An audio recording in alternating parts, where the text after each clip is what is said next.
September 12, 1997, survivor Pierre Frydman, Frydman. I'm Rita Reynes Jacobson, Jacobson. We are in Sunrise, Florida, USA, and the interview is going to be conducted in English. September 12, 1997, survivor Pierre Frydman, Frydman. I'm Rita Reynes Jacobson, Jacobson. We are in Sunrise, Florida, and the interview is going to be conducted in English.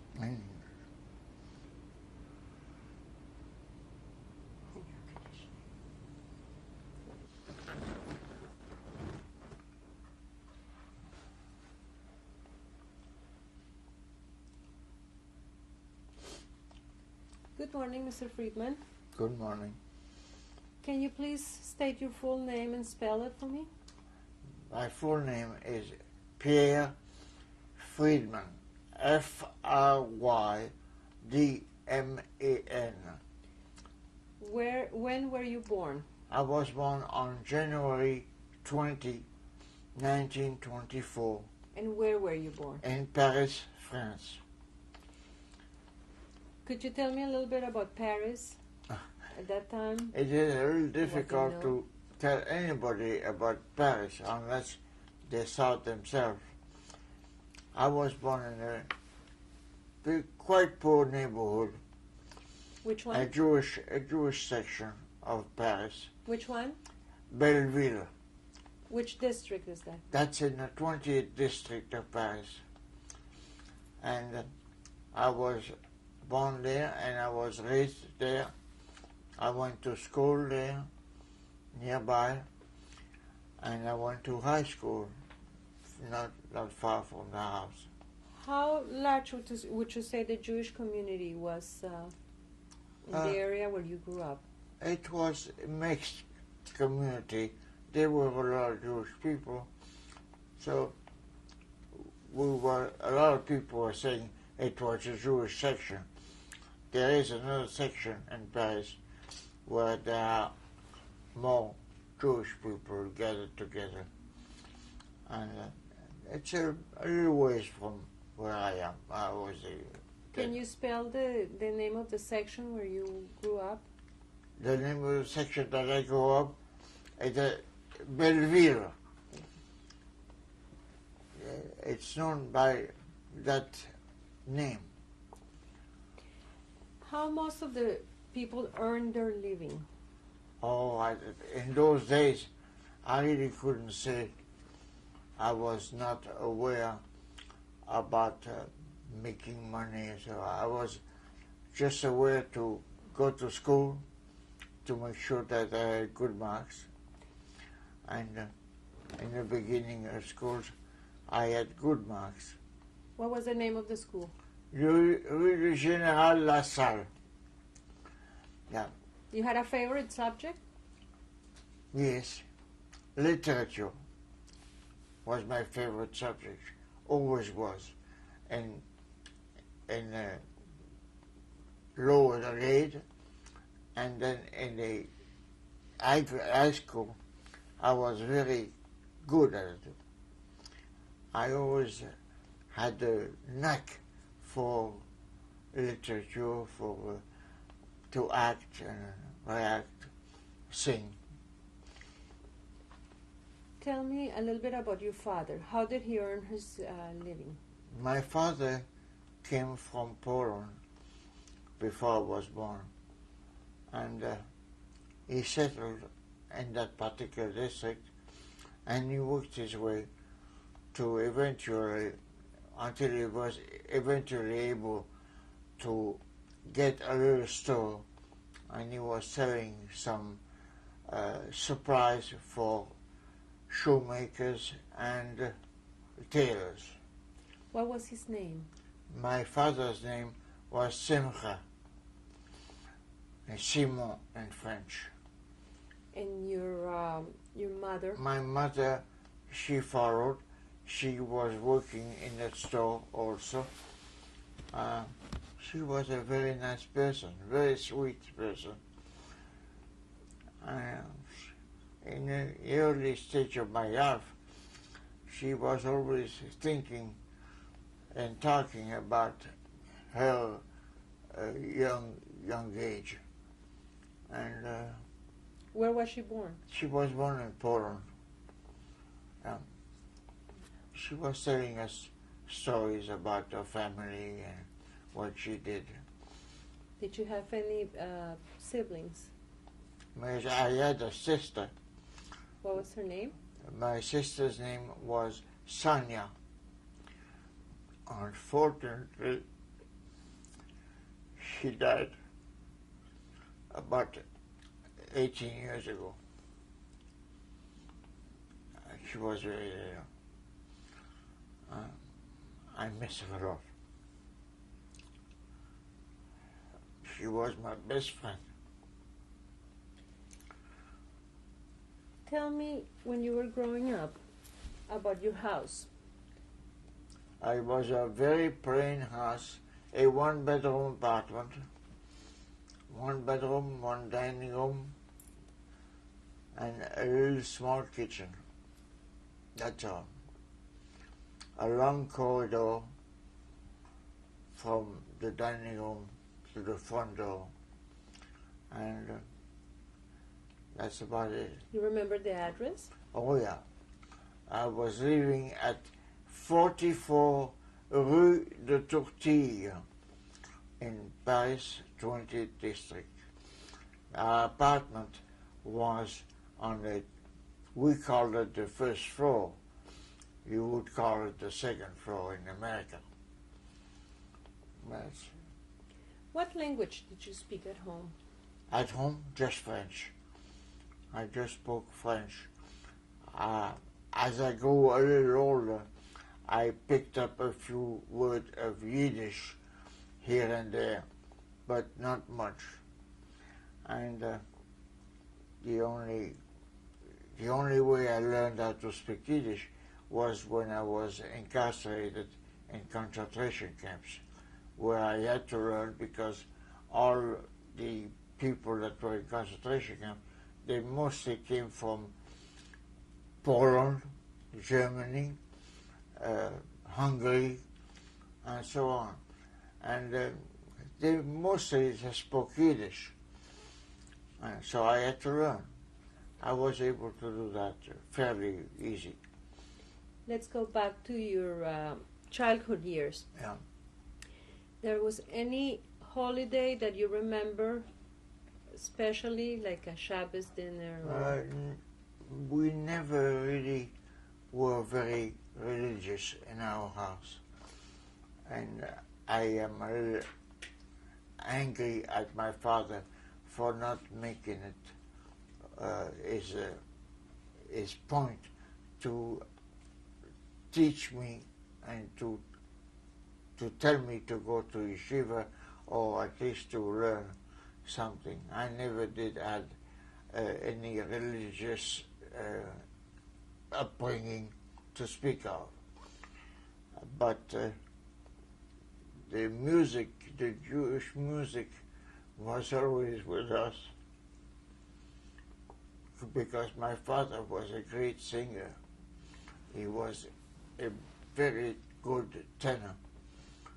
I have some records of his.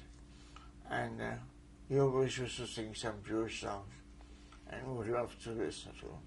Do you remember any of those songs? Not offhand. As I said, I was not brought up in the Jewish ways altogether, but something was inside of me that I knew that I was Jewish, and I was part of it, but I never had anything said to me against my religion. Not to me. Did you have a bar mitzvah? Did you? Unfortunately, I did not. Believe it or not. I am what you would call a goy today. With a Yiddish neshume. Yeah. how far could you go in your studies? I went to Hartford High School, and I graduated high school, and that was just shortly before the German occupation started in France in 1940, and when the occupation began, I had to go to a little country town to hide. My parents told me to go there and to hide for a few months. And Why? I did. They had heard a lot of things that the Germans had done in Germany prior to the coming to France. For example? They heard that they had hurt Jewish people. At first the Germans denied it, but then we found out as we went on that it did happen in Paris too. When Hitler came to power, what kind of news would you be... When he came to power, it was too early. In 1933, when he came to power, we people in France were not much aware, or we didn't pay much attention to what was going on. We had heard stories, but we never believed it, and secondly, we didn't really care. We never thought that the German army would start their occupation of most Europe, which they did, unfortunately. So when your parents told you to go and hide, what Well, did you take with you? How I- come you did it? I know that it was for my own benefit, because I had heard rumors what the Germans had done to Jewish people. And in fact, there was one time when the Germans took a lot of Jewish people from Paris and put them in a sports arena right in Paris. And we found out that a lot of people committed suicide in that particular sports arena. You remember the name of that place? Veldiv, the Veldiv. It was a velodrome for bicycle races, mostly. And there were a lot of people, as I said, that committed suicide. Were there any laws that came against Jewish people at that time that you remember? At one time, we had, as Jewish people, we were supposed to register ourselves to the prefecture de police, which is the big headquarters of the police in Paris, and we had to be registered. Our identity card was stamped with the word Juif, which means Jew in English, and we had to be identified as such. So in case we were asked for our papers anywhere in the street, if you showed the identity card with the stamped Juif on it, then you right away that you were Jewish. What would happen if you didn't do that? It was at our own risk, because we really didn't know and didn't want to know really the truth. We never wanted to believe what was said unless we saw it ourselves.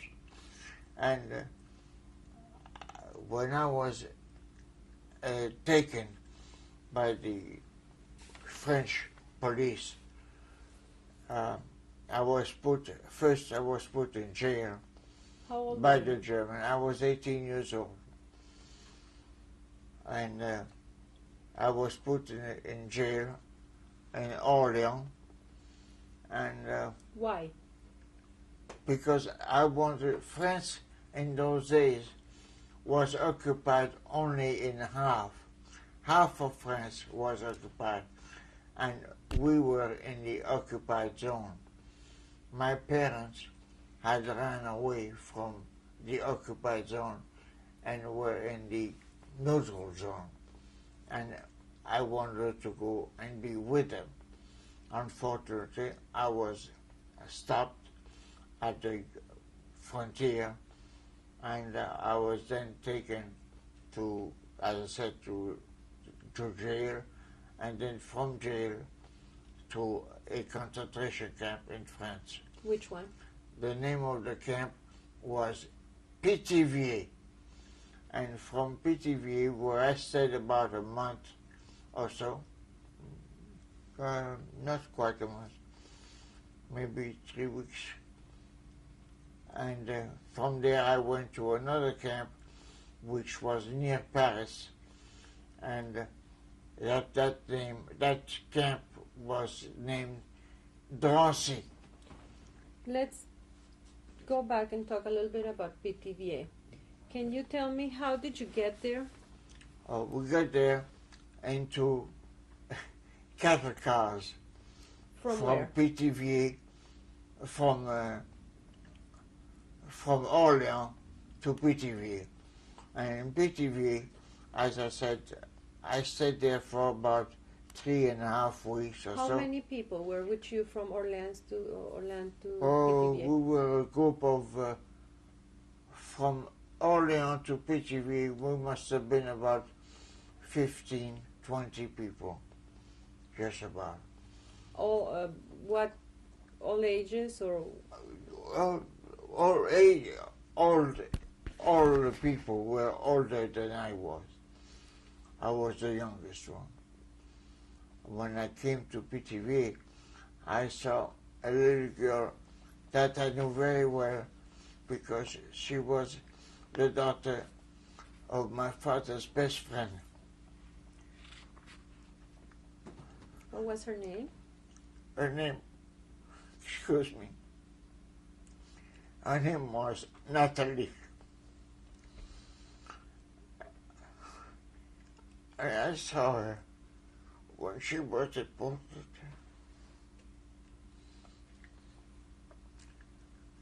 Please excuse me.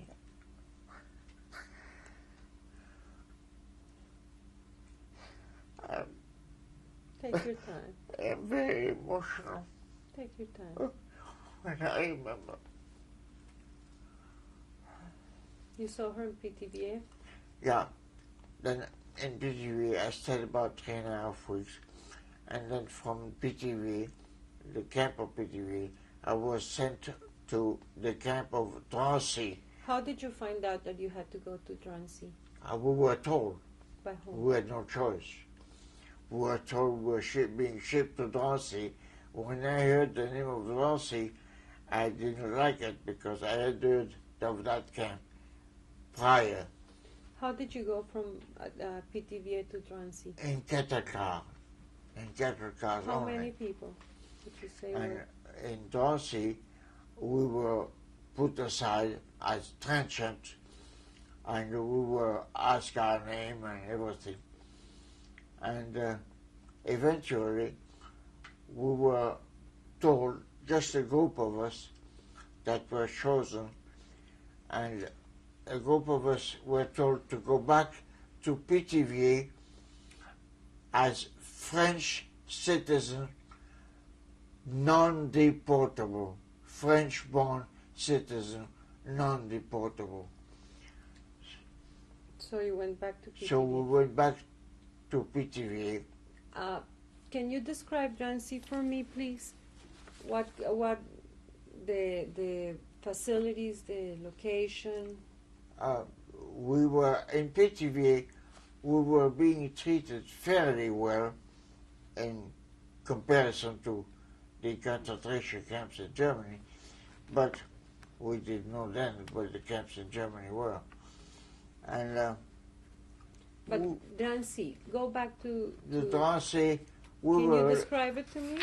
pardon me? Can you describe it? No, not The really. location? We were being put in rooms. We were being put in rooms and to stay there and not to move. And Could you take anything with you? No, just our clothing and toothbrush and that's it. How many people in a room? Oh, we were about a dozen people in the room. And how about food? Whatever the food was a bowl of soup, a cup of coffee in the morning, a bowl of soup in the evening, and that was about it. How about water, heat? Water, we had, thank God we had the right to drink water, And which was not the same than later on. electricity?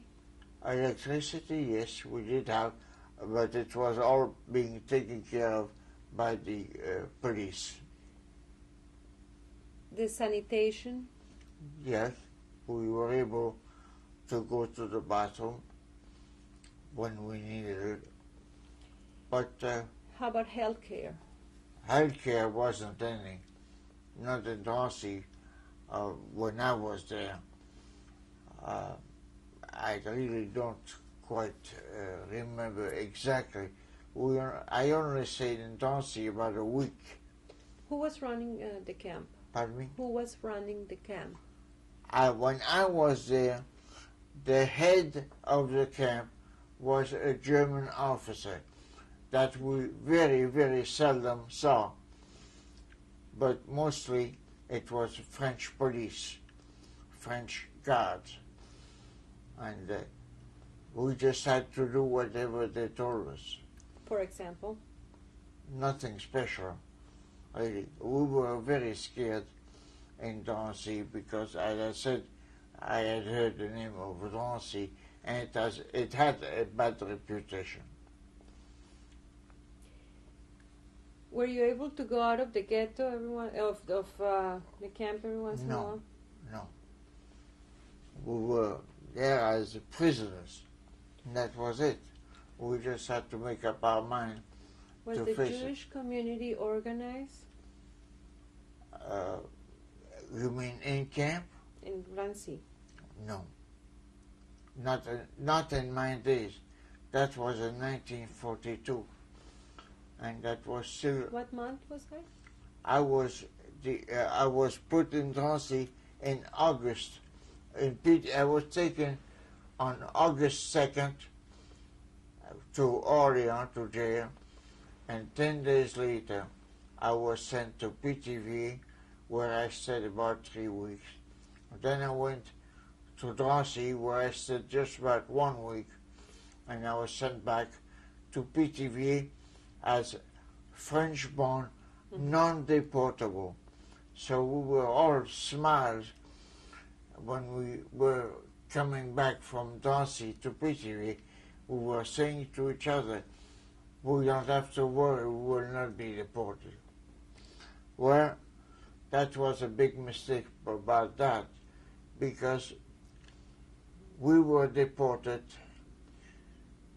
I had been in the infirmary with the German measles at the time, and I was seeing the people in PTV being taken one at a time, almost, or two, or three, or four, and put in cattle cars.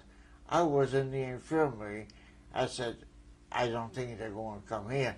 I am still, there is a risk of catching the measles. And eventually, believe it or not, this was on the 21st of September 1942, that was Yom Kippur. Of all the days, they chose Yom Kippur to deport us.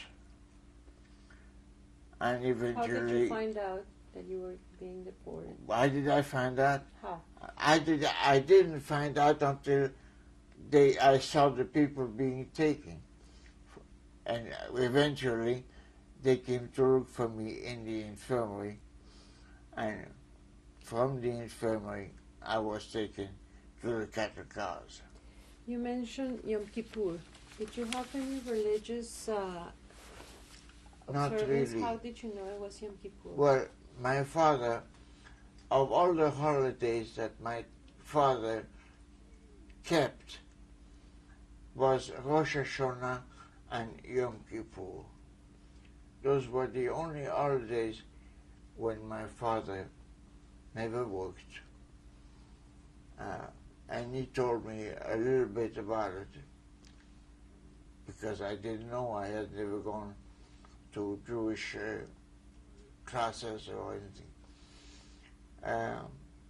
So I knew that it was a Jewish holiday, and I knew it was a sacred Jewish holiday. Did you go to the synagogue in those days? We did. In your childhood days? Yeah. Which one? I went to Ritournelle. Ritournelle. We went to other ones because my father, especially on Yom Kippur, the eve of Yom Kippur is called Kol Nidre. And my father, loving music and everything, and his father was a cantor, and my father used to be in the choir at the synagogue because he had a very good voice, and he used to sing Kol Nidre with his father. Kol Nidre is a bad memory for me too because my grandfather, my father's father, was a cantor. What was his name? And he died while my father was already in France. He died on the night of Kol Nidre, singing Kol Nidre. He had an aneurysm in his head that broke, and he died immediately. Where? In Poland. And the news came to Paris, and in a Jewish paper in Paris, it was marked. His name was written on a Jewish paper and circled in black. What was his name? I can't remember. I cannot remember. I'm sorry.